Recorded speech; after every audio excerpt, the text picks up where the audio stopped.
नमस्ते बच्चों। पर्यावरण दिवस की बहुत बहुत शुभकामनाएं। जैसे कि हम सबको पता है कि हर साल हम 5 जून को पर्यावरण दिवस मनाते हैं। पर्यावरण दिवस हम क्यों मनाते हैं? क्योंकि हम हमारे प्रकृति के प्रति जागरूक रहे, हमारे प्रकृति की, हमारे ब्रह्मांड की, हमारे यूनिवर्स की हम रक्षा करें, उसका आदर करें, सम्मान करें। प्रकृति में हमें पता है क्या क्या शामिल होता है। धरती, आकाश, जल, वायु, समुद्र, नदियाँ, पेड़ पौधे, पशु पक्षी आदि बहुत से तत्व प्रकृति में शामिल होते हैं और सभी एक दूसरे के सहायक होते हैं।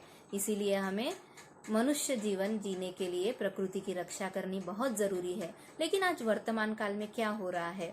पेड़ पौधे काटे जा रहे हैं, नदियों में कचरा डाला जाता है, समुद्र में कितना कचरा मिलता है, नदियाँ दूषित होती जा रही है, पशु पक्षियों के जो प्रजातियां हैं वो विलुप्त होते जा रहे हैं, पशु पक्षियों को रहने के लिए घर नहीं है। ऐसे हमने बहुत सारे प्रकृति के नुकसान देखे हैं। ये सब क्यों हो रहा है? मनुष्य का हस्तक्षेप जो है प्रकृति के माध्यम में वो बहुत बढ़ गया है। तो बच्चों, हमें प्रकृति की जो रक्षा है वो करनी चाहिए, प्रकृति को सुरक्षित रखने की प्रतिज्ञा हमें लेनी चाहिए। एक छोटी सी कहानी से हम ये समझेंगे। एक गांव में धनीराम नाम का एक व्यक्ति रहता था। बहुत ही धनवान था। उसका बहुत बड़ा आम का बाग था और आम के बाग में बहुत से आम लगते थे। आम बेचकर वो बहुत पैसे कमाता था और आम का जैम की उसकी फैक्ट्री भी थी। जैम बनाने के लिए वो मशीनों की जगह लकड़ियां यूज करता था और पैसे बचाने में लगा हुआ रहता था। ये जो लकड़ियां जलाता था उसके कारण बहुत धुआं होता था। और एक बात, उसके पास एक कार थी, बहुत पुरानी कार थी। उससे भी जब वो गाड़ी चलाता तो उससे भी काला धुआं निकलता था, जिसके कारण हवा प्रदूषित होती थी।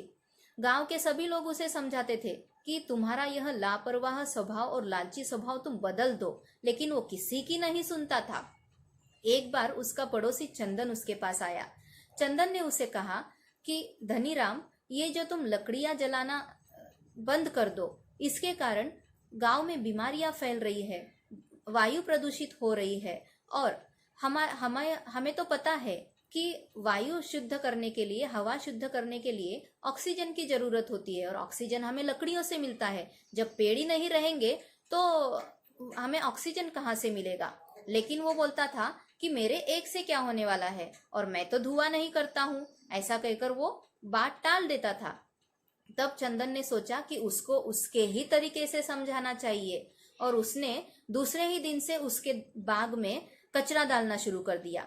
2 दिन, 4 दिन, 5 दिन कचरा डालता रहा। धनीराम को समझ में नहीं आ रहा था कि कचरा कहाँ से आ रहा है। एक दिन धनीराम ने देख लिया कि कचरा चंदन डाल रहा है। वो जोर से चिल्लाया, चंदन, तुम मेरे बाग में कचरा क्यों डाल रहे हो? मेरा बाग खराब क्यों कर रहे हो?